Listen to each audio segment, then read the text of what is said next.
America. Land of the free, home of the brave, and currently a giant pressure cooker of political anxiety. It's everywhere. Turn on the news, bam, another headline about Kamala Harris and Donald Trump locked in a political deathmatch. Scroll through social media, boom, your uncle's ranting about fake news again. This constant tension, this us versus them mentality, it's exhausting. It's dividing families, fueling anger, and making it feel like we're living in a never-ending political thriller. But here's the thing, we're not just passive viewers, we're participants in this drama, whether we like it or not. And right now, the plot needs a serious rewrite. We need to ask ourselves, how did we get here? Why are we so quick to judge, to demonize, to let fear dictate our every move? It's time to take a long, hard look in the mirror, America. The reflection might be uncomfortable, but it's a necessary step towards healing.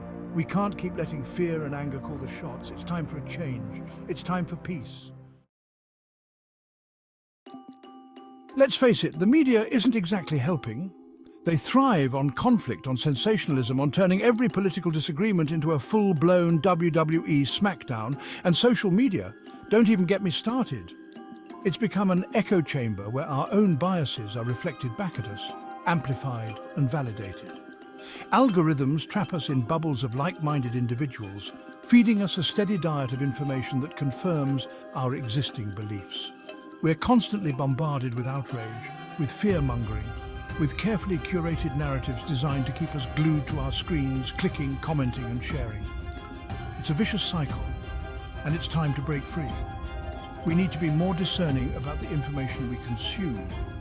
We need to step outside our echo chambers and engage with different perspectives, even if they make us uncomfortable. Because real change, real understanding, can only happen when we're willing to listen to each other, to challenge our own assumptions, and to have difficult conversations with respect and empathy. So, how did we become so divided? How did we let this toxic political climate take root and poison our national discourse? The answer, unfortunately, is complex. It's a tangled web of historical baggage, economic anxieties, and a media landscape that profits from our outrage. But here's the thing, pointing fingers won't solve anything. Blaming the other side is easy, it's comfortable. It allows us to absolve ourselves of any responsibility. But it's also a cop-out. It's time to stop looking for scapegoats and start looking inward. Each and every one of us has a role to play in creating a more peaceful and just society. It starts with self-awareness, with questioning our own biases, with recognizing how our words and actions contribute to the problem. Are we spreading misinformation? Are we demonizing those who disagree with us? Are we letting fear dictate our choices? These are tough questions, but they're essential if we want to break free from this cycle of division. Here's a radical idea.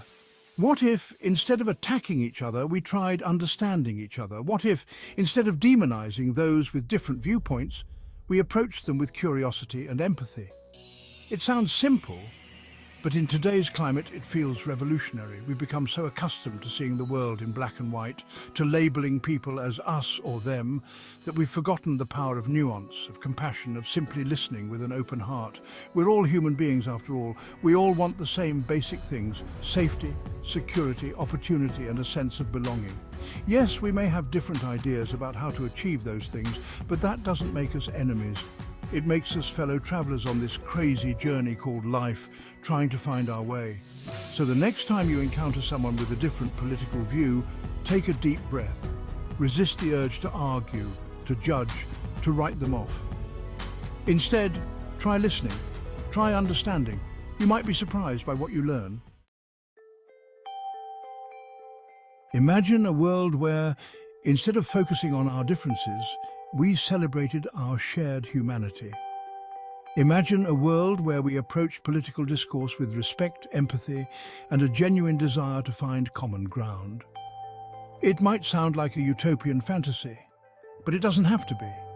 The power to create that world lies within each and every one of us. It starts with a conscious decision to choose unity over division, love over hate, and hope over fear. It starts with recognizing that we're all in this together, that the challenges we face, climate change, economic inequality, social injustice, transcend political ideologies. We can accomplish so much more when we work together, when we pool our resources, our talents and our passions towards a common goal. It's time to stop letting fear divide us. It's time to embrace the transformative power of unity. The future of our nation, of our world, depends on our ability to bridge the divides that separate us. It depends on our willingness to embrace compassion, to practice empathy, and to engage in respectful dialogue, even when it's difficult. It's not going to be easy. There will be setbacks, there will be moments of frustration and despair. But we cannot afford to give up. The stakes are too high. So let's start by asking ourselves some tough questions. What kind of world do we want to live in? What kind of future are we creating for ourselves and for generations to come? The answers lie within each of us. They lie in the choices we make every single day. Let's choose love over hate. Let's choose unity over division. Let's choose to build a brighter future together.